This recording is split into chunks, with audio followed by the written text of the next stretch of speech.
Good evening, everybody. Hello to all of the people that are watching on the Cazenovia College live stream. We welcome you to the 20th annual Cazenovia College Debate Society Great Debate. Let's clap for that.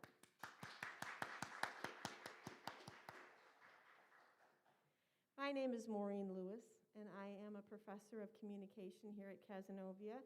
I've also had the honor of being the coach for the Debate Society for these past 20 years. And it's always a thrill to see us finally get to debate night and see the wonderful accomplishments of our students. I want to talk a little bit about the format and procedure for the debate tonight. Cazenovia College follows an inclusive debate program, which means rather than having a large group of students and then cutting down to 4 to compete in the debate itself, all students in the Debate Society will be competing and participating tonight. We will also be using a hybrid debate format. That means we will have some students delivering prepared arguments. We will have other students participating in cross-examination. Some students will also be taking questions from the audience. And it's a little bit different this year. Due to COVID restrictions, we are not able to have the typical large live audience with us. So we have collected questions from our campus and community audience in advance, and I will be sharing those on behalf of our questioners, and we will let you know who the questions are from as we go through each one.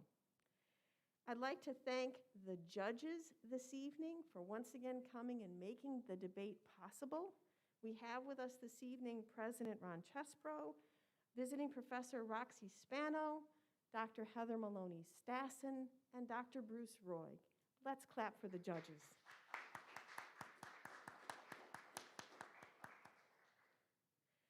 I also really would like to take a minute and thank all of the students. This has not been a typical year. As we're all sitting here with our masks on and carefully following COVID protocols, this year has offered challenge after challenge. And I know I'm not alone in saying I'm really proud of all that you have done to engage with your classes, to continue with tons of activities, and to support each other in this endeavor of debate. I know that it's been a lot of hard work, and so we're excited to see what we can do. We'd like everybody to silence their cell phones. If you haven't done that yet, please do so now. Cell phone can be a very effective distraction, and that's not what we need. This is a time for celebration, and so this evening, with debate, we celebrate truth and reason. And of course, over the past several years, we've seen challenges to truth and reason, so it seems that it's a good thing for us to engage in learning these skills and to demonstrating them together here at CAS. So without any further ado, we'll begin. Well, we should clap for that too.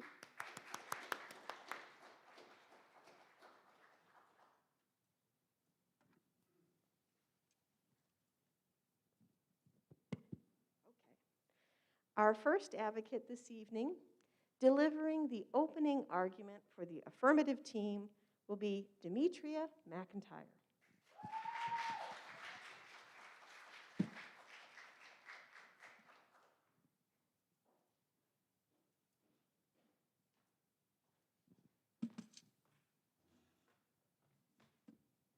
Dimetria, you will have up to 4 minutes to deliver your argument, and you may begin when you are ready.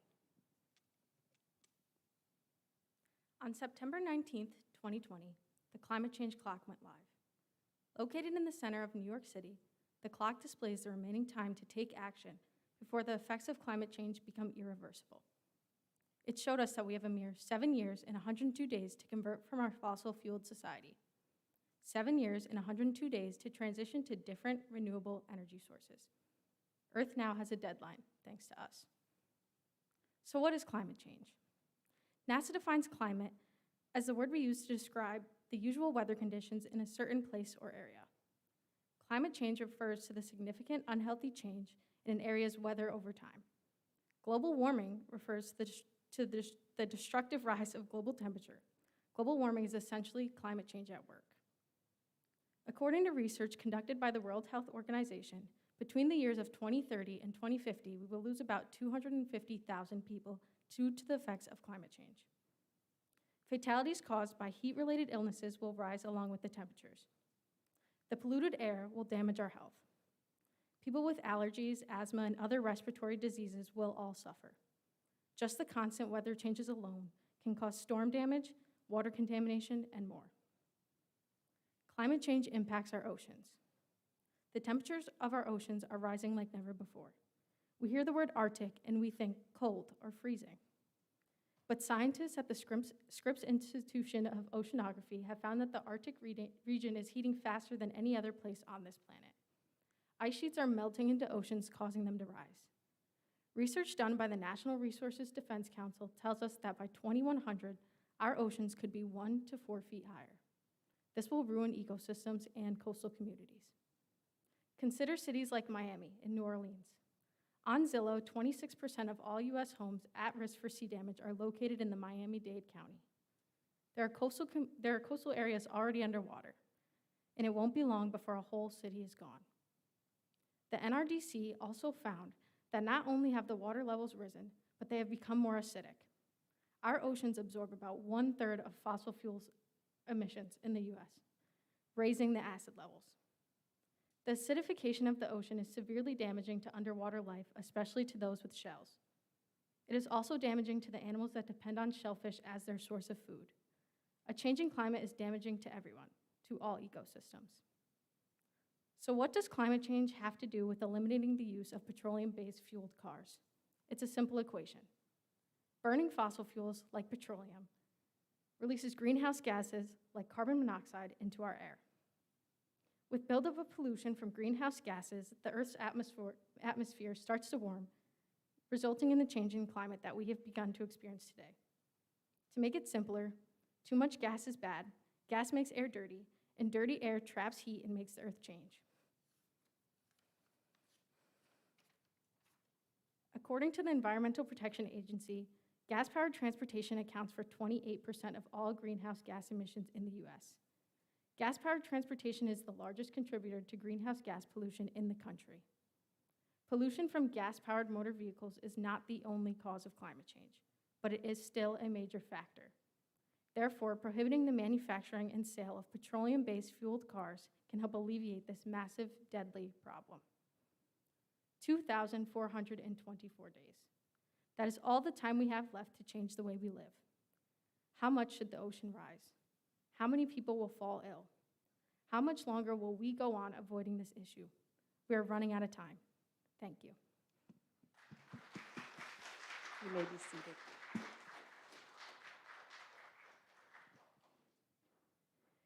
Delivering the opening argument for the opposition team will be Kathryn Short.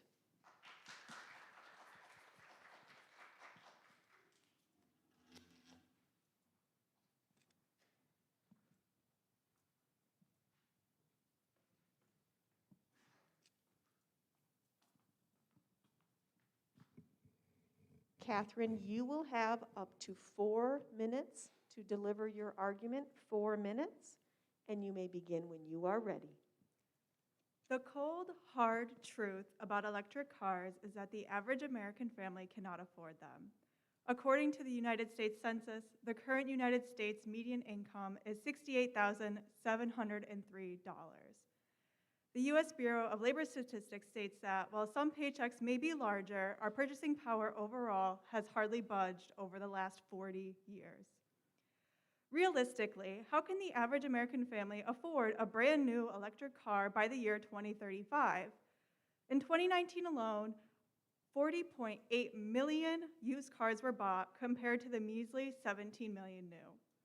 Even a used 2018 Tesla Model 3 is $47,500. That's more than the price of a used economy car and more than what many Americans are making per year. And price isn't the only problem. The inaccessibility of charging stations and the short driving range are other reasons why people do not want to purchase electric cars. Most affordable electric cars have a range of 80 to 100 miles. That's not even enough to drive from here to Rochester one way. The 2020 Nissan Leaf Plus can go up to 226 miles on one charge, but good luck finding a charging station and waiting 8 to 12 hours for a full battery. How are we supposed to take even modest road trips on a battery like that? The good news, there's a national alternative. Hybrid vehicles would be the best option for most Americans. Hybrid cars that combine an electric motor and a small gas engine can help reduce climate change. And hybrid cars are much more affordable compared to an electric car, with a 2021 Toyota Prius costing around the same as regular gasoline-powered cars. Energy industry analysis Matthias Alakna says that, on average, a hybrid car can emit 46% less greenhouse gases than a regular vehicle. By combining an electric battery with traditional fuels, such cars can be an attractive option for consumers who want to start the energy transition without taking a risk. Hybrid vehicles produce 5,000 fewer pounds of emissions than traditional gasoline-fueled vehicles. It's a win-win for both Americans and for the climate. The reason why changing all cars to electric is inefficient is because it puts the problem of pollution on the consumer. According to the Climate Accountability Institute, a nonprofit educational organization, 70% of the world's greenhouse gas emissions can be traced back to 100 companies. If we really want to make an impact on climate change, we must start by holding corporations accountable. It's time we start demanding a change in manufacturing processes instead of forcing everyone to switch to expensive electric vehicles. For example, businesses around the world can switch to renewable energy backed by REGO certificates. REGOs are renewable energy guarantees of origin. This assures that the origin of energy supplied is 100% renewably resourced. Architects can create buildings that are energy efficient. Manufacturing processes can be brought back to the United States to reduce the number of emissions in the supply chain, and more. So what can we do? Well, we can help by taking affordable steps, such as air drying laundry in the summertime and carpooling. Taken in the aggregate, the impact could be huge. And it's going to be hard. Every part of society needs to participate. But switching over to electric cars is not enough.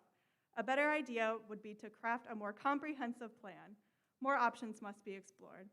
We need to aim for a plan that includes diverse and sustainable options. These options may include hybrid or hydrogen cars or a rethinking of manufacturing. Together, we can save the planet by exploring more efficient options. Thank you.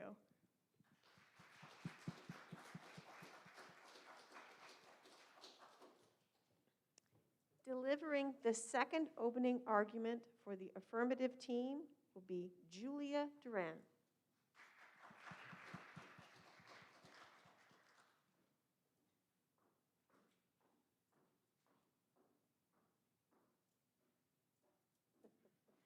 I know, so worried about those stairs. Okay. Julia, you will have up to 3 minutes. 3 minutes to deliver your argument, and you may begin when you are ready. With time running out, our actions can make a difference. One feasible and big step that can help stop climate change is replacing petroleum fuel-based vehicles with electric vehicles. According to American environmental group Cultura, the amount of carbon monoxide and nitrogen oxide in the air from vehicle emissions causes more than 20,000 premature deaths per year. This pollution from cars and trucks put our children and mothers at risk as well. The exposure to these chemicals can cause stillbirth, miscarriage, and damage our children's health. If we all work together and switch to electric vehicles, we can lower the rates of deaths and the suffering for the future generation. Electric vehicles can help climate change and save us billions of dollars from petroleum in the domestic economy. Using electric vehicles can also help us each save money in our daily lives too. According to the U.S. Department of Energy, on a national average, It costs less than half as much to travel the same distance in an electric vehicle than a conventional vehicle. For example, charging an electric car such as the Nissan Leaf with a 40 kilowatt-hour battery and a 150-mile range would cost about $7 to $9 for a full charge. Electric vehicles can get more than 200 miles per charge. For gas vehicles, the cost for the same mile range is around $18 to $22. However, again, it only costs $7 to $9 for an electric vehicle to fully charge.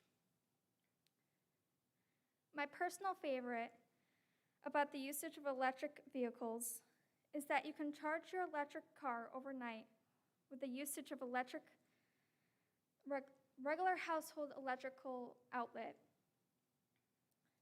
This could help save time in the morning when you're heading to work or school.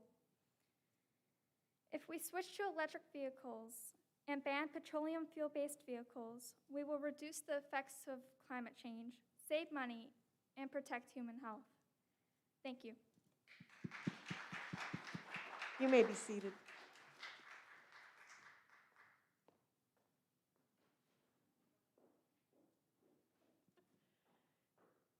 Delivering the second opening argument for the opposition team is Allan Willmes.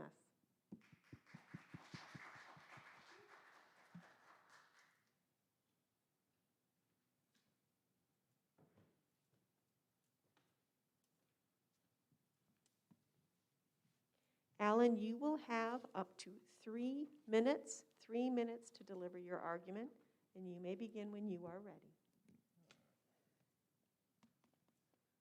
As we talk more and more about this topic, we need to realize that cars are not the full problem. We need to focus on the underlying factors of what really causes pollution, where we get electricity, and where we get most of our pollution from. Let us begin with talking about the cause of pollution and its factors. Pollution is created in our environment by using harmful materials. According to the National Geographic Organization, these harmful materials are called pollutants. Pollutants can be natural, such as volcanic ash. They can also be created by human activity, such as trash or runoff produced by factories. Pollution contributes to climate change.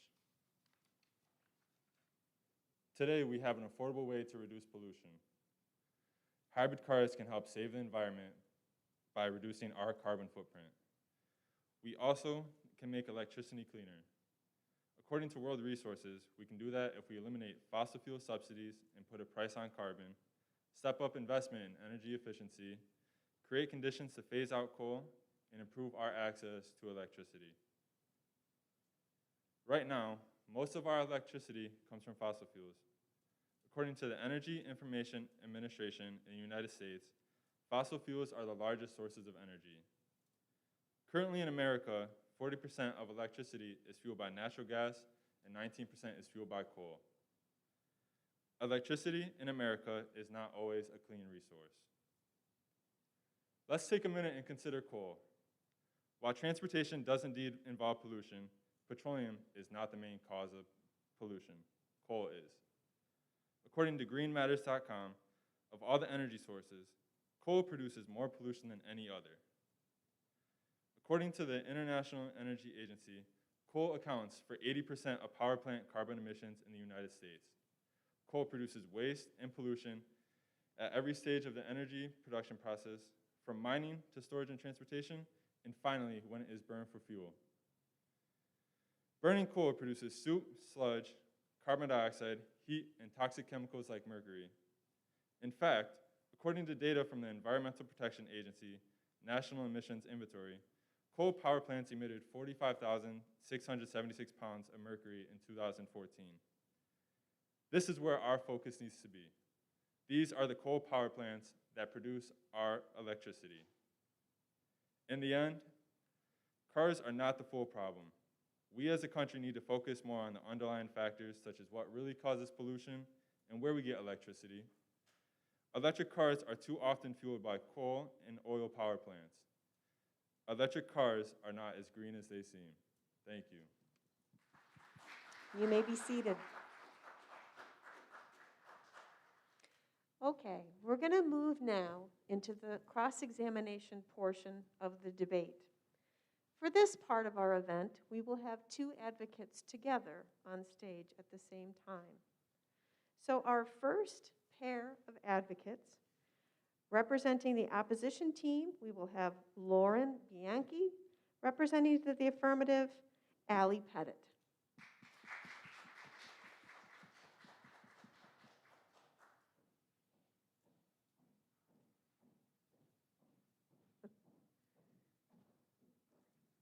If we get through with the stairs, we will have a win. All right.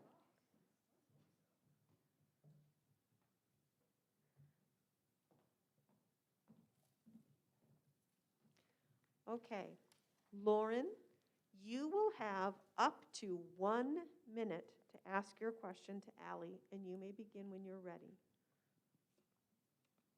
James Ellismore, a young entrepreneur and a journalist for Forbes, writes, "The pollution created through the extraction process and production of batteries remains on par or slightly higher than the manufacturing process of petrol or diesel-based engines. How does your proposal help the climate if the process of production pollutes as much or more than the manufacturing processes of petrol or diesel-based engines?" Alli, you will have up to 3 minutes to respond, and you may begin when you're ready. That's a great question. Genuinely, that is a wonderful question. What I have to say in response is that auto tailpipe pollution is the nation's largest source of heat-trapping gas.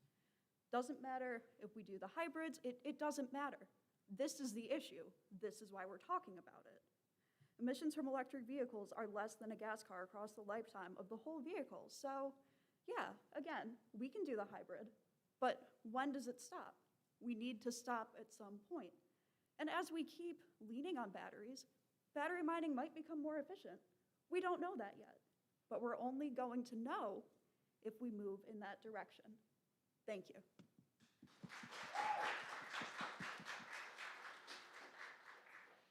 Alli, you will have up to 1 minute to ask your question, and you may begin when you're ready.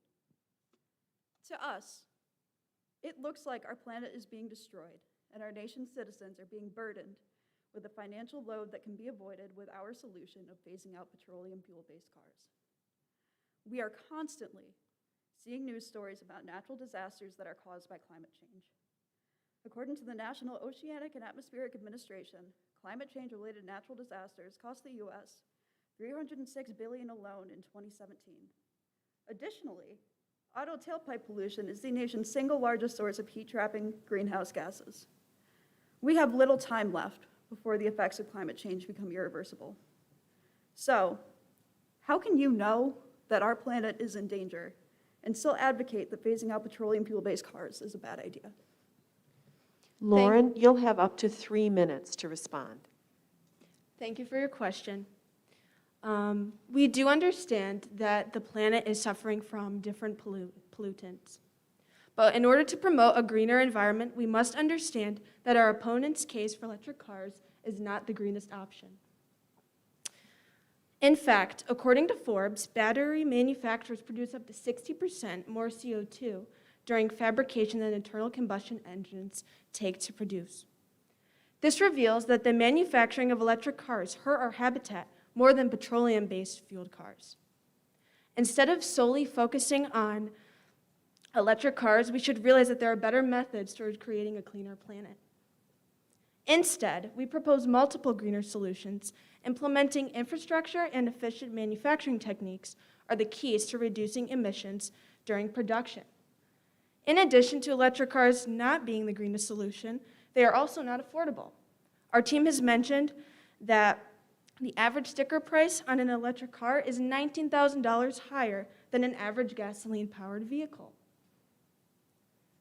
We see that the 2020 Tesla Model S is $80,000 for 402 miles.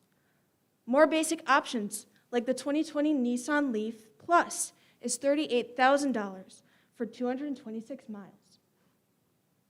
Although the Nissan is less expensive than the Tesla, it is still significantly more money than a used petrol-fueled vehicle. Again, our team presents a more realistic step towards a greener environment. Hydrogen cars, hybrid vehicles, and greener factories are the options that will ultimately better the planet and the people. Thank you. You may be seated.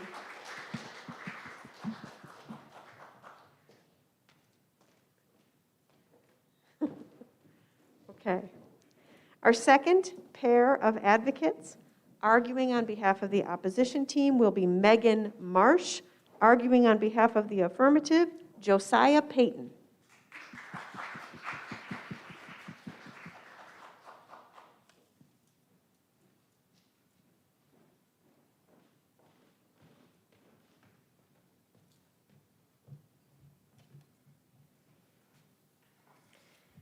Meghan, you will have up to 1 minute to ask your question, and you may begin when you're ready.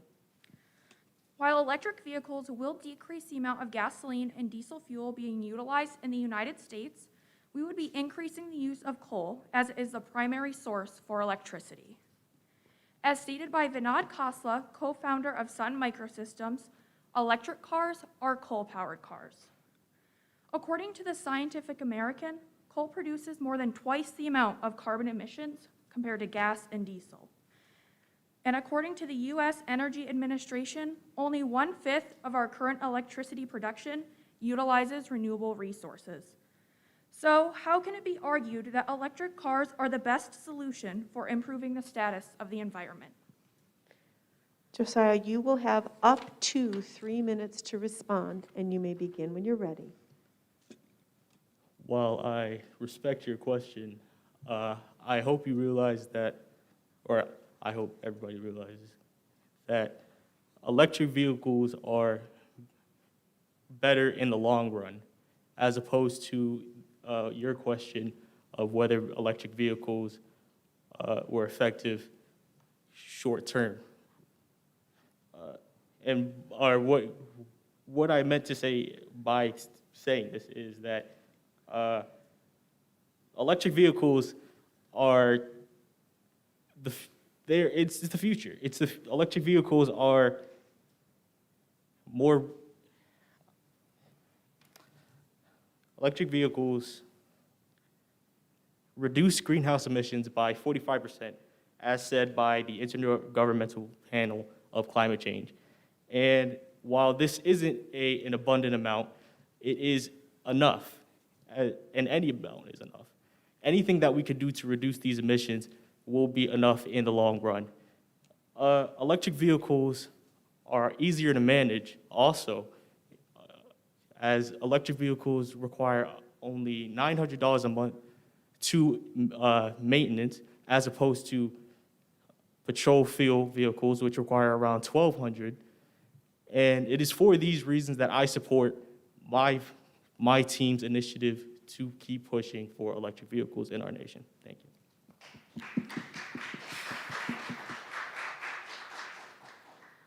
Okay, Josiah, you will have up to 1 minute to ask your question. According to the Environmental Defense Fund, more than 6 million people a year are affected by health problems such as heart attacks, strokes, diabetes, and respiratory diseases as a result of the burning of petroleum fuel. Additionally, on average, every tank of gas burned costs $18 in health and climate costs, according to the American Lung Association. Without our resolution to reduce the use of petroleum fuel, how will oil companies address this issue, particularly in red-line Black communities, where residents are breathing an average of 66% more air pollution from cars and trucks than white residents, and suffer from health issues related to their company's work? Meghan, you will have up to 3 minutes to respond. Thank you for your question. And while we know that there are health problems being caused by CO2 emissions, this is why the opposition team is advocating for a greener solution, and one that we can start today. So as we know, according to the Energy Information Administration, you can think of a pie chart. We know that we are emitting 29% of pollutants from electricity production, 25% from vehicles. This leaves electricity production in the #1 spot for pollution. The only way that electric cars would be an effective solution would be if they were powered by renewable energy, which is currently not how we are producing electricity. We are currently using coal to produce a majority of our electricity, 63% to be exact, which produces more than 2 times carbon emissions. So a smarter plan would be for us to take money that has been budgeted by President Biden to create infrastructure for electric charging stations into renewable energy sources, such as wind turbines or solar panels. In the meantime, we can switch to hybrid cars and start decreasing emissions in that way as well. Once we are using renewable energy sources, we can start implementing electric cars in the future, but this will not be possible by the year 2035. So you may be thinking, what else are we going to do in the meantime? Because we do have these health concerns that we need to address. Some other things we could do would be to help buildings and factories be greener. We could have different HVAC systems, as will be talked about later in the debate. So overall, there are many things we can do to get started right now to decrease emissions and implement electric vehicles in the future when we have the infrastructure to make this possible. As indicated by many studies, we will only be about 15% electric by 2035. Therefore, the opposition wants to make it clear that we are advocating for greener solutions in the future. Thank you. You may be seated.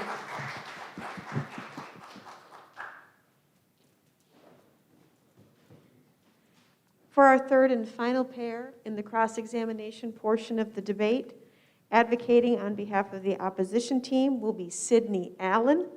Advocating on behalf of the affirmative will be Aaron Bullett.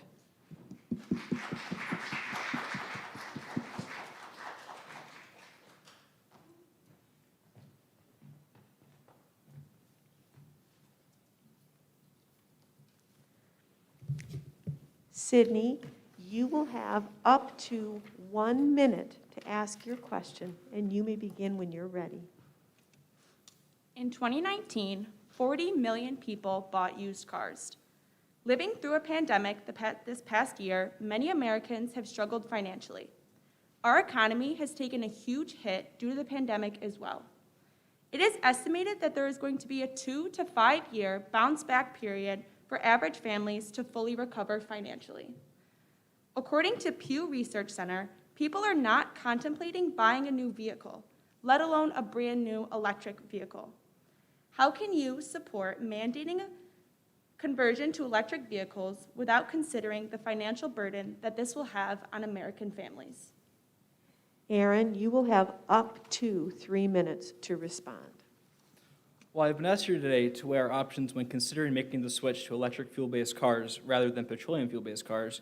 I will note that while this coronavirus pandemic has certainly caused many hardships throughout our entire nation and the world, I'd like to put a focus on this one point. If you were to drive $15 in a petroleum fuel-based car, or if you were to drive 100 miles in a fuel-based car, it would cost you roughly $15 to drive that 100 miles. In comparison, it would only cost you $3.85 to drive that same 100 miles in an electric fuel-based car. I'll say that again. $3.85 to travel the same distance in an electric fuel-based car. With those numbers, I think it's fair to say that you will save a fair good amount of money switching to an electric fuel-based car. I also like to note that while this idea seems far-fetched and some might actually doubt it and have their concerns about it, that's understandable. I'd like to just focus on this one point, that if you look at the internet of the late 1990s and early 2000s, AOL charged a fee for every minute you used the internet. And consumers, they did that. They were okay with that. Now, I'd like to look at electric fuel-based cars in the same sort of light. The more they become accessible, the more manufacturing increases, the more they become an occurrence in our everyday society, the prices will go down. And that is why I am in favor of our resolution to support electric fuel-based cars. Thank you. It's hard to clap and hold this microphone. I'm clapping for everyone. It's just like sort of mime clapping. Okay. Aaron, you will have up to 1 minute to ask your question, and you may begin when you're ready. The United States relies on other countries heavily for oil and other fossil fuels. The conflicts over these resources have many negative consequences for both the American people and people of other countries. America's efforts to get oil have resulted in our involvement in conflicts such as the Suez Canal crisis, the Iran-Iraq war, and the Gulf War, and more. How does your side plan to ameliorate these international conflicts if we continue to import oil at our current rate? Sydney, you'll have up to 3 minutes to respond. Thank you for your question. We are opposed to this resolution for 3 main reasons. The cost of the electric vehicle is not as green as we think it is, and the timeline of 2035 is not realistic. We are the generation of the future, which is why we are trying to be more open-minded to other solutions and not just this one. Electric vehicles are not budget-friendly for the average American family as well as the average student. The average American household makes $68,000 a year, and in 2019, Tesla accounted for 80% of the electric vehicle sales in the United States, with the cheapest electric vehicle that Tesla offers starting at $47,000. Mandating such a policy is not feasible for the average American family, and on top of that, we have been living through a pandemic the past year. The pandemic has had a huge financial effect on many people across the country, and it is estimated that it's going to take 2 to 5 years for our economy to recover and citizens. Additionally, according to the Copenhagen Consensus Center, the electric vehicle cuts almost no carbon dioxide emissions, costs taxpayers a fortune, and generates more air pollution than traditional gasoline cars because the electricity that is going to be charging these cars is coming from the burning of fossil fuels. Lastly, the timeline of 2035 is not realistic. Not even the most optimistic projections from the International Energy Agency suggest that the U.S. fleet will only be at about 50% electrified by 2050. Altogether, for these reasons, our team opposes the resolution and instead urges to look at different approaches like hybrid vehicles and implementing greener infrastructure. Thank you. You may be seated.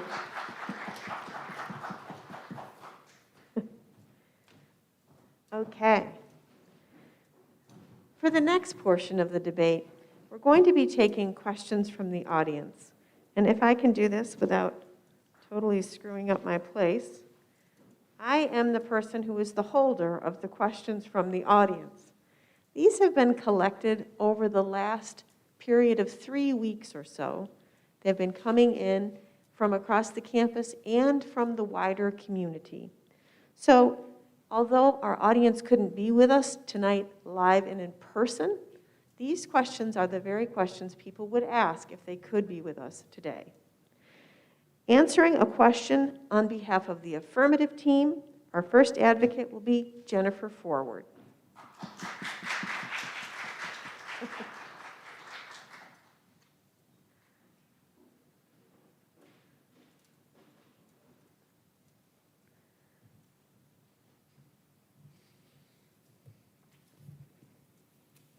Jennifer, you will have up to 3 minutes to answer. This question comes from Dr. Ezra Wegbright, Assistant Professor of Psychology here at Cazenovia College. And he writes, electric vehicles require batteries that use rare earth metals such as lithium, dysprosium, and terbium, which are often in very short supply in the United States. As a result, these metals are often mined overseas, using underpaid and exploited workers who have few labor protections. The rare earth extraction and refining processes themselves frequently cause significant environmental damage, such as increased radiation levels and groundwater contamination. Your proposal would require large increases in battery production and the use of these rare earth metals. How does your proposal suggest that we deal with these unintended consequences? Thank you, Dr. Wegbright, for your question. The question was referring to how does our side plan to deal with the unintended consequences of manufacturing these batteries? And we have to remember that there's a balance here. We either manufacture these batteries or we can continue to allow our citizens to suffer the burden of breathing in what is coming from the burning of petroleum fuel. We have to remember that the smog in the air from burning gasoline increases the risk of asthma, heart, lung disease, dementia, and other cancers, according to the University of Southern California. These types of things cause more than 2,000 premature deaths per year, according to the Environmental Defense Fund. So I recognize that getting these materials to make the batteries is going to be difficult. We do have a government that's currently willing to help try to make this process easier. President Biden has been very committed to this effort of making electric cars. He plans on pushing to build 5,000 charging stations in the nation and plans to devote $2 trillion to infrastructure to make this happen, to make electric cars be more usable and obtainable. So yes, there are going to be some consequences to start, but we have to recognize that there's a balance between 2,000 premature deaths per year or a little bit of struggle trying to get batteries manufactured. Thank you. You may be seated. Advocating on behalf of the opposition team will be Alison Willmes.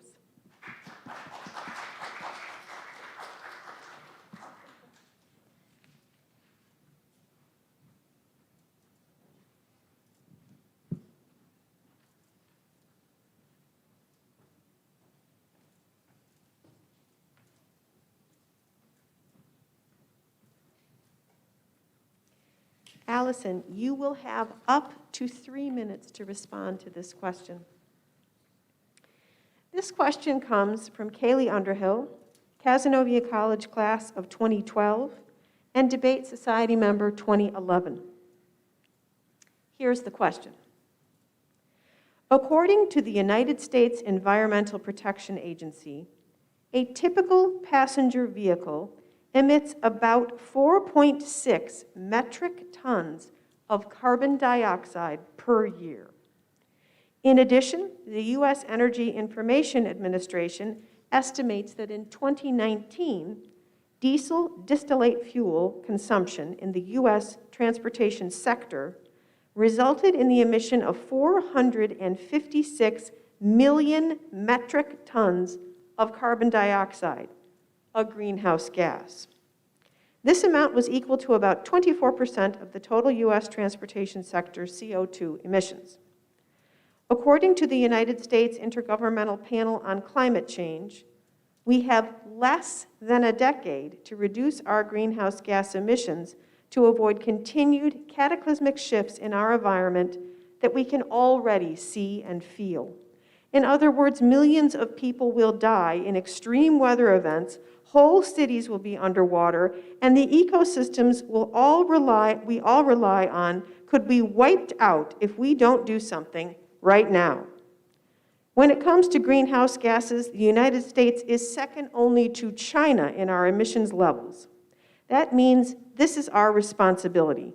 Given the outsized impact that petroleum-based fuels have on our greenhouse gas emissions, how can you oppose a measure that could save us all from the impending horrors of our climate crisis? Thank you for your question. We'd like to make it clear that we are not opposed to saving our planet. What we are opposed to is a resolution that will not benefit the American people and will not be the greenest solution for our country. Coal is the main source of electricity for electric cars. On average, burning coal for an electric vehicle produces double the CO2 emissions than a petroleum-based fuel car. There are other solutions than making America all electric by 2035 that can help save our environment and be more affordable and accessible for the American people. The Ford F-Series truck is the highest selling vehicle in the United States. A simple solution is to help the Americans switch from cars and trucks that burn an excessive amount of CO2 and switch to vehicles like hybrids that burn significantly less. Hybrid vehicles are a good combination of a cleaner vehicle that Americans have access to. On average, a hybrid car costs the same as a gas-powered car, compared to an electric vehicle that costs on average $55,000. Hybrid cars are cleaner than gas cars, but cheaper than electric cars. making them more accessible and affordable for many Americans. U.S. car sales in the United States average 40.8 million used cars sold versus 17 million new cars. On average, people will be looking to buy used cars when it comes towards electric vehicles. However, batteries last longer and used cars can be kept for longer, meaning by 2035, there will be limited used cars available for people to buy. A study by researchers at the New York Times stated that to be all electric by 2035, electric car sales will need to become 100% immediately. That means every high school student and college student looking to buy a new car will need to buy an electric vehicle. That means every college student who lives off $1 ramen will then have to afford an expensive electric vehicle. And for these reasons, we are looking for a greener solution that will save our planet but be accessible for most Americans. Thank you. You may be seated. Okay. Our next advocate, representing the Affirmative Team, will be Julia DePietro.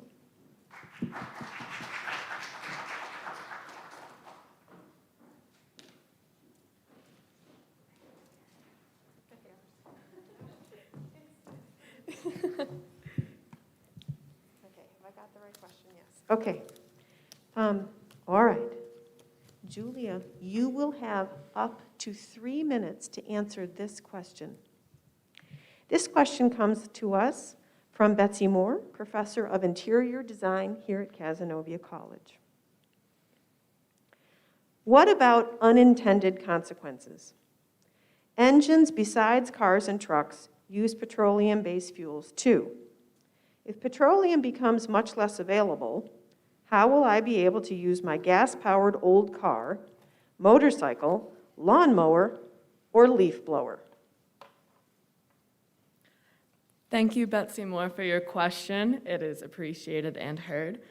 So, what she asked is how we will be able to still benefit and use petroleum-based fuel for other things, such as whether or not it's fueled by boats and such. So biofuels, which is the chief form of, is ethanol, which is added to gasoline. So we can use the ethanol as an alternative. The opposition is very, very focused on the alternatives. For us, we would like to completely get rid of petroleum-based fuels. And the hybrids, there are pros. There's potential for excellent fuel economy, run on existing gasoline supplies, and drive just like regular cars. But Betsy's question refers more to how will she still be able to use petroleum-based fuels. Ethanol reduces the demand for foreign oil, low emissions, high octane, and can potentially be produced from waste materials. The existing cars can use 10% blends, which is referred to as E10, and there's more than 8 million cars already on the road that use E85, which is similar to E10. The cons of ethanol, unfortunately, is 25% lower than the fuel economy of E85 on gasoline. There's also compressed natural gas. This costs much less than gasoline. It burns much cleaner, and it is comparable to power. It is a very abundant natural resource within the U.S., so that would be a better alternative than petroleum-based fuels.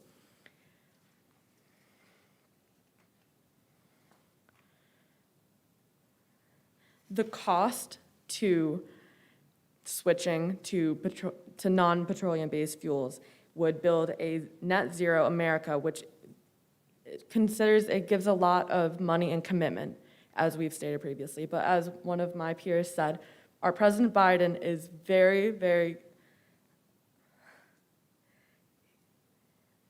committed to helping and providing these natural resources and giving more charging stations and overall helping the economy.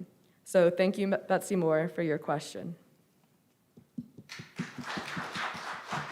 You may be seated.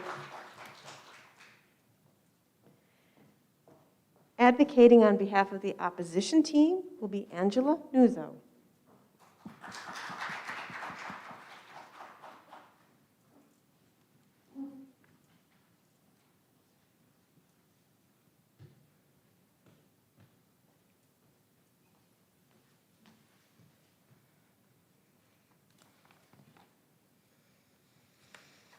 Angela, you will have up to 3 minutes to answer this question.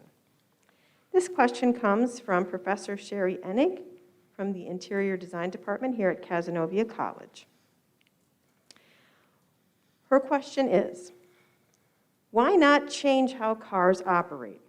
If it means using less of the Earth's natural resources and less emissions into the atmosphere, then why not?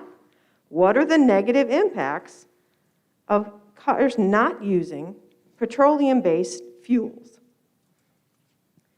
Thank you for your question. I would like to remind the audience that we are not opposed to going green, and we are not opposed to helping the planet. Our team wants to introduce you to other more realistic and comprehensive options that can also benefit the environment. Electric vehicles from the surface may look good, but while researching how they are manufactured and what materials it takes to build these electric cars and the batteries that are used to operate them, it is just not as green as you may think. According to the Copenhagen Consensus Center, when an electric car comes off the conveyor belt at a factory without even being driven yet, it is responsible for 25,000 pounds of carbon dioxide emissions being released into the air and the environment. I'd like you to take a second and imagine the weight of a school bus. That is how much carbon emissions are being released from not even driving an electric vehicle yet. Compared to a conventional gasoline vehicle, it releases 16,000 pounds of carbon dioxide emissions into the air without being driven, just manufactured. This is because the battery used to power electric vehicles comes from lithium mining, which is not a green activity. Electric vehicles can be beneficial to the environment, but we argue that it is not feasible to reach this resolution by the year 2035, and would like to ask you to keep an open mind and consider the other options that we have discussed thus far. Thank you. You may be seated. Advocating on behalf of the affirmative team will be Victoria Sayers-Hope.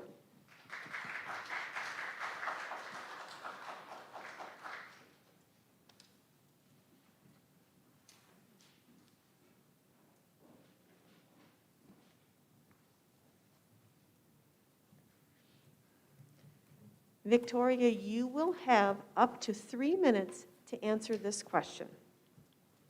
This question comes from Dr. Jesse Harasta, Associate Professor of International Studies here at Cazenovia College. And he asks, the 2019 Intergovernmental Panel on Climate Change report on page 4 argues that a global 1.5 degree increase in temperatures, the threshold when we will encounter life-threatening heat waves, widespread climate poverty, and the complete destruction of ecosystems like coral reefs, can be reached as early as 2030. That's 5 years before your proposed rule would go into effect. What is the reasoning behind creating a rule which might come into effect years too late to prevent the crisis it aims to avert? So I want to thank Jesse Harasta for that question. And what he's asking is, why are we waiting so long to get this rule into effect? And the answer to that is that most Americans don't really like change. Like, let's face it, nobody wants to have any type of change in their life because it could be scary. And I do recognize the fact that it can take till the year 2030. However, we need time to actually fully change over and get everyone on board with electric vehicles. And the government is even trying to help by putting a $7,500 credit for people that are getting electric vehicles. So for that question, all that's needed really is just time. We're trying to get people used to the change and everything that's going to be happening. And everyone kind of has to get on board with it, because otherwise the world just kind of like going to waste, honestly. Like, The coral reefs are getting polluted constantly. Like, it's just gonna keep getting worse. There's, like, in the future, your kids can end up with cancer and asthma, and nobody can really change that. So, yeah, it's gonna take till 2035, but we kind of got to get it going now. So I want to thank Jesse Rasser for that question. You may be seated.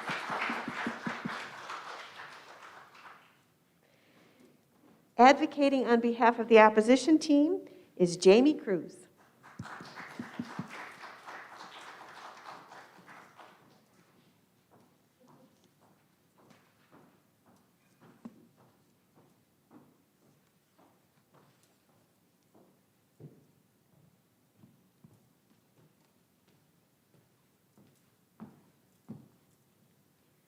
Jeimy, you will have up to 3 minutes to answer this question.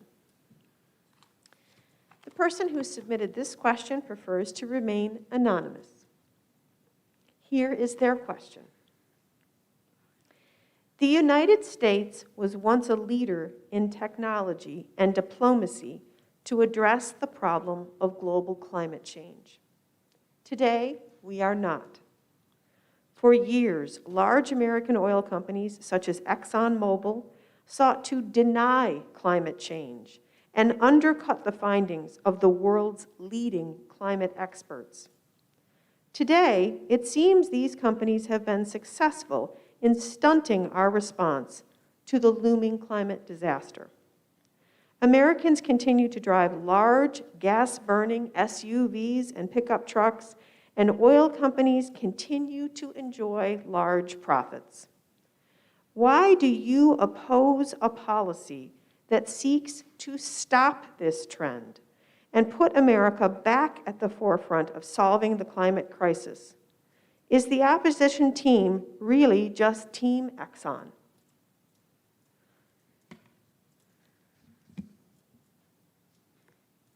Thank you for your question. While it is impossible to ignore the fact that electric vehicles could contribute to the making of a healthier environment, the adoption of this plan by the year of 2035 is not realistic, since it seems as it is not feasible to the average American family by the time goal. Equally important, electric vehicles generate more air pollution than gasoline-powered cars. During the production stage, according to managing director at the Automotive Science Group, an electric vehicle's battery is bigger than those used in a gasoline-powered vehicle. While cars that run on gas use lead-acid batteries, electric vehicles use lithium-ion batteries. The problem with lithium-ion batteries is that they require a lot of energy to produce, and so does the extraction and refinement of metals like lithium and nickel. Moreover, they are also harder to recycle than lead-acid batteries. A 2015 study from the Union of Concerned Scientists found that manufacturing a mid-sized electric vehicle would produce about 15% more emissions than the process of building a similar gas-powered vehicle. Of course, for a bigger electric vehicle with a larger battery, that gap could grow to 68% or more. Altogether, the bigger the battery in an electric vehicle is, the more emissions there are going to be produced during manufacturing. And for these reasons, my teammates and I oppose the resolution. Thank you.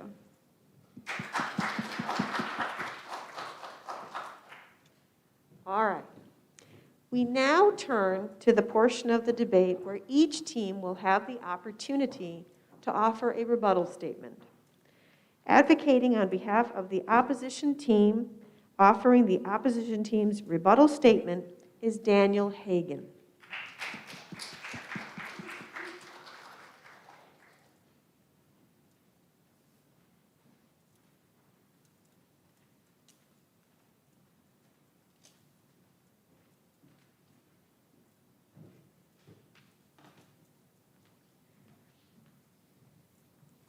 Daniel, you will have up to 3 minutes to present your argument, and you may begin when you are ready.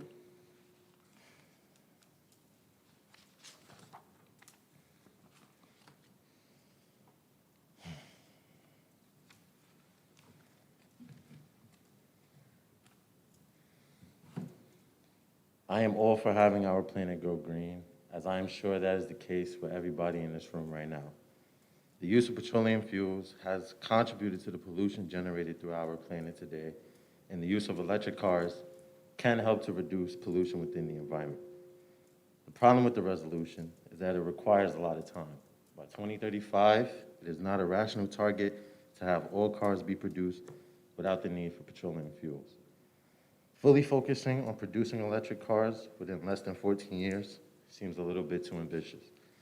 My team sees possible oversights, rushed plans, and wasted money if 2035 is the projected time to accomplish this goal. According to the New York Times, by 2035, only 13% of the cars on the road will be electric, and it won't be until 2050 where that number only changes to 60%. Rome was not built in a day, and in order for us to achieve a green planet, steps have to be taken in a realistic, pragmatic way. A far more reasonable solution would be to focus on hybrid cars. They cut down on the drastic transition from gas to electricity by meeting it in the middle. Hybrid cars serve to add a blend between the two sides and are a better way of guiding drivers to drive electric cars. In a sense, going from petroleum-based fuels straight to electric cars is like starting at number 1 and skipping to number 3. Most electric cars aren't built to withstand long-distance drives. There are also people that won't be able to afford these vehicles. Whatever the reason, there will still be a demographic of people who won't have access to these vehicles. This will cause people to take different forms of transportation, buses, planes, trains. The amount of fossil fuels generated from these forms of transportation is massive. One could argue now that having more people use public transportation is a positive. It could cause more people to get off the road, thus consolidating the amount of fossil fuels generated. While true, these effects are only minimal. Close to no progress has been made in producing these forms of transport to be electric. We should also take in mind the amount of jobs that will be taken from people if we aim to change all gas stations in the country to charging stations. There are over 100,000 gas stations in the country, and according to the Bureau of Labor Statistics, these gas stations employ nearly 1 million people. The loss of these jobs can create huge issues for American families and have negative effects on our economy. Overall, the production of electric cars may be inevitable, but the future is in front of us, and we are crossing a line into a new age. However, pacing our steps is necessary in order to achieve a greener world. We are not against electric cars, but we need to be more rational. Thank you. You may be seated. Offering the rebuttal statement from the affirmative team will be Mackenzie, Mahony.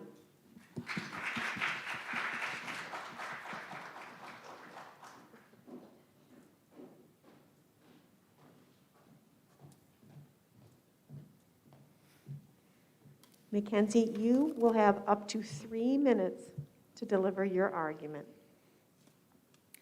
Change is hard. There is no denying that. But in the end, change is inevitable. If we are to have any hope in saving our climate, we must make the switch from petroleum fuel to electric fuel. According to Cultura, an organization whose mission is to improve climate and health, the transportation sector is the single biggest source of carbon emissions at 1/3 of the total U.S. carbon footprint. Making the switch to electric cars is an imperative step to combat climate change. Not only are electric cars far more practical than those that use fossil fuels, but switching to electric cars will move billions of dollars from crude oil to the domestic economy. It may seem like converting to entirely electric forms of transportation is far-fetched. However, the reality is far from impossible and has seen successful results in several countries, such as Costa Rica and Norway. Electric vehicles are more affordable. The lifetime costs of most electric cars are already less than that of gas cars due to cheaper fuel and half the maintenance costs. The initial price of electric cars may seem more expensive than conventional cars, But in the long run, electricity is far cheaper than gas and is much more efficient. In addition to saving money on gas and maintenance, most electric cars qualify for a tax rebate of up to $7,500 from the US government. Factoring in these savings proves that electric vehicles can be less expensive to own. Change in the US is often met with intense backlash, from current mask mandates to protect against the coronavirus to the war against seatbelts in the early 1970s. People hesitate to accept the laws and mandates put in place to protect them. They claim that the government is too heavily involved in decisions that should primarily be theirs. Yet, is it practical to continue damaging habits that will ultimately end up hurting us? As a society, we must come together to protect the climate from further damage. Protecting the climate is protecting our future. This has become less a problem of actual practicality and more about an unwillingness to change. So, here's where we are. More than 15 countries have announced plans to ban the sale of gas-powered vehicles by 2040. America should join this group. The benefits of making this switch far outweigh the negatives, like economic benefits and job growth, as well as advancing environmental justice and equity. While the opposition may try to spin the narrative to the contrary, there is no denying the benefits that converting to electric vehicles will bring. This is no longer a theoretical issue. It is a reality we must face head-on. Again, change is inevitable, and if we have any hope in saving our climate, we must do our part and make the switch. Thank you.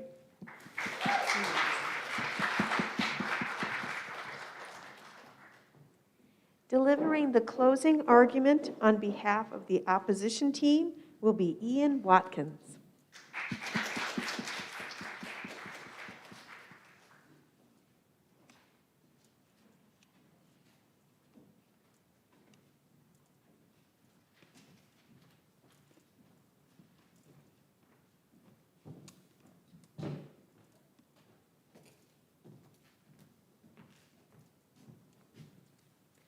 Ian, you will have up to 4 minutes to deliver your argument, and you may begin when you are ready. Good evening. To meet the challenge of climate change, we need a multifaceted policy. We have to have a change in the automotive industry, and our residential and business infrastructure, and in the ways we produce electricity. My team members have shared plans to effectively reduce climate change.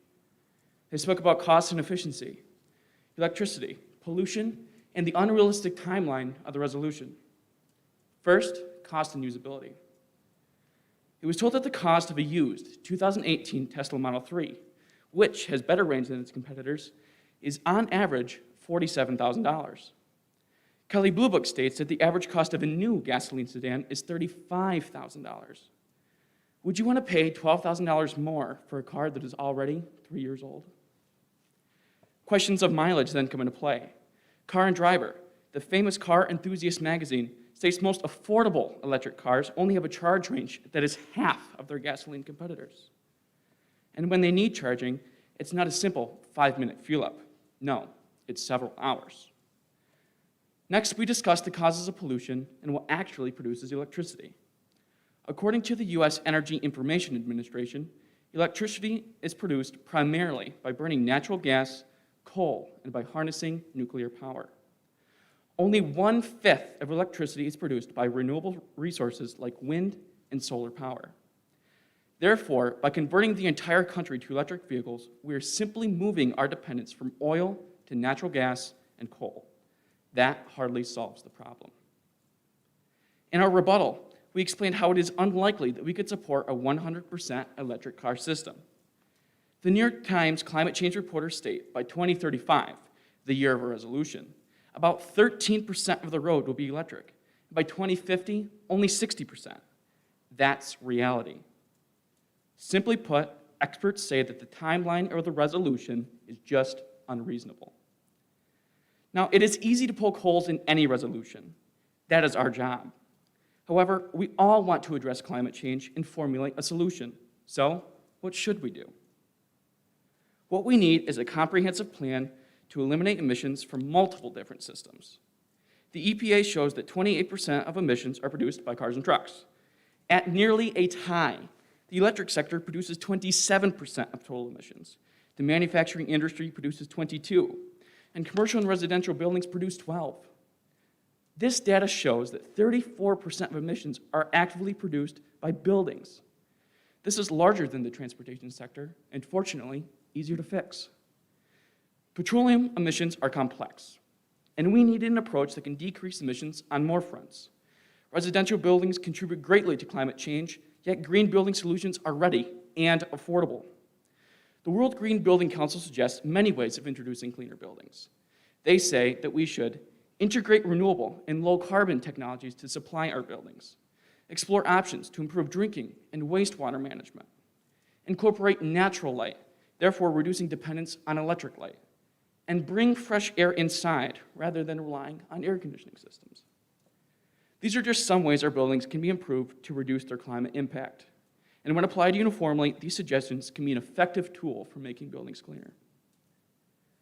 With pollution coming from multiple sectors, we need to implement change across a wide range of areas. We know what the goal is, to have a cleaner and healthier planet to forestall climate disaster. To achieve that goal, we need a complete plan rather than a Hail Mary pass. Thank you, and good night. You may be seated.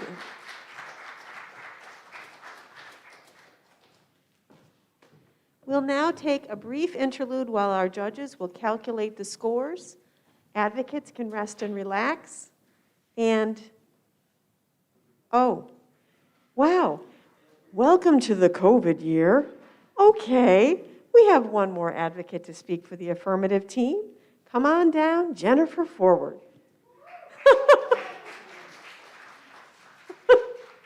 Well, the audience stuck up for you.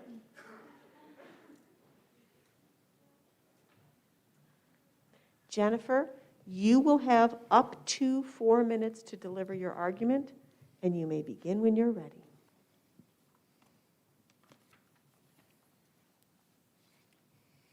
Imagine with me for a moment. You're crouched at the starting line with your fellow racers, waiting for the signal to start running in a 1-mile, 4-lap race. As soon as you hear the gunshot, you burst from the line faster than the other racers. Naturally, you cruise through the first 2 laps and lead by a considerable distance. This race is going exactly as everyone expected. You have all the skills and strengths to succeed, and there was little doubt that you would win in the end. But then, something happens. Suddenly, the other racers are coming up quickly behind you. By the end of the 3rd lap, some of them even pass you. What happened?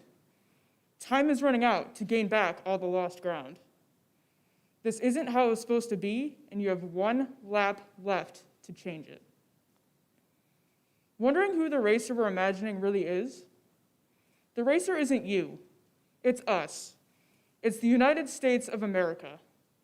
We're in a race against time with climate change, and we are losing. According to the Mercator Research Institute, as of today, we only have 2,424 days for the world to reach zero emissions before the effects of global warming become irreversible. The U.S. used to be on the forefront of curbing climate change, but we are currently falling far behind.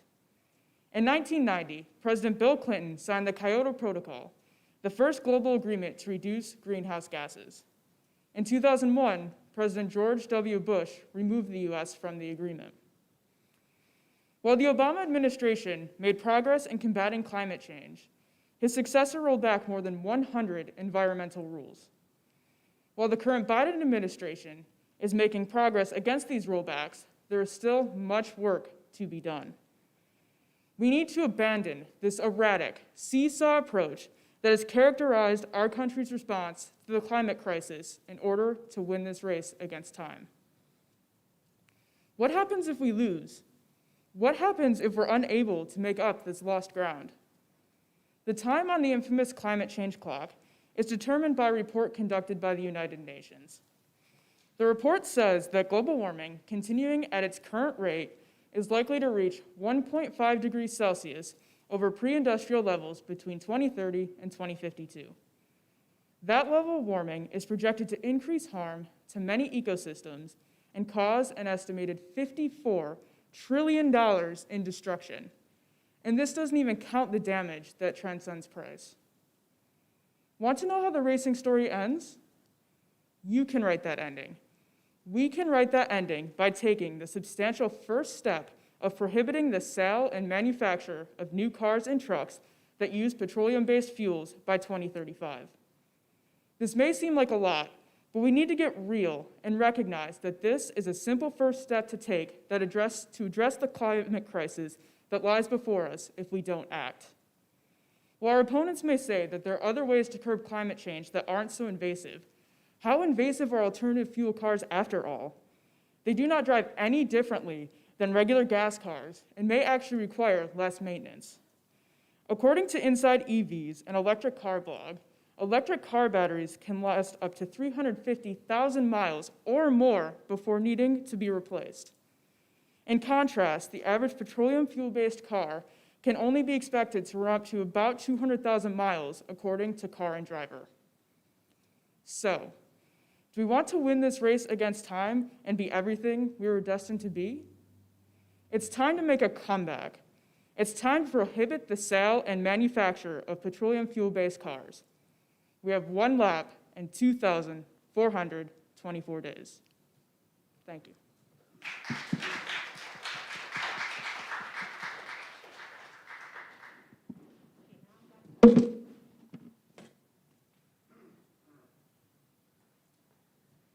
Okay, this time I'm pretty sure we've heard from everybody.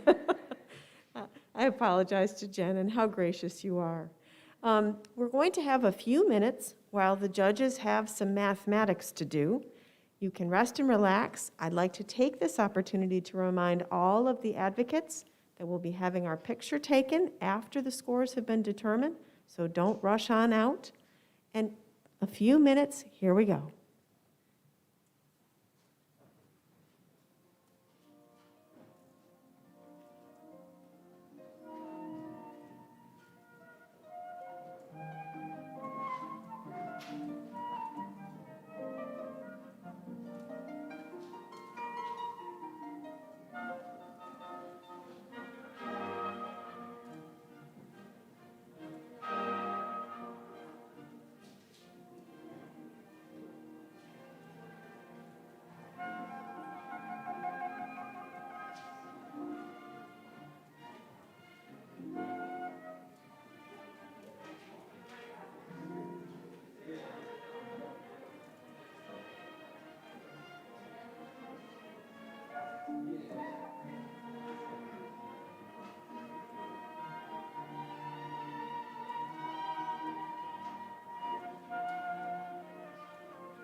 Did you hear the room get quiet? I know it seems like this is something that you'd say every year, but I really do want you to know that I've been here at Cazenovia College now for, well, I guess 27 years. And debate was started at this college in the modern area by students. Students asking for us to have the opportunity to learn about debate and to learn to be better advocates. And I do consider it one of the honors of my professional life to work with students in this way, particularly this group. You've just been so wonderful and very, very devoted to this difficult task. So on that note, the judges have deliberated. They've listened to all the advocates, even the ones the coaches blow right past. And the winner of this year's great debate is the opposition team. Thanks to everyone.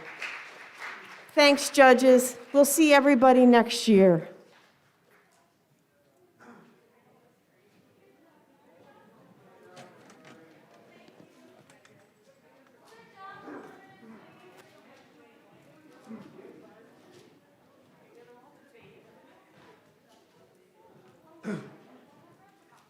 I know I'm not supposed to speak, Maureen, but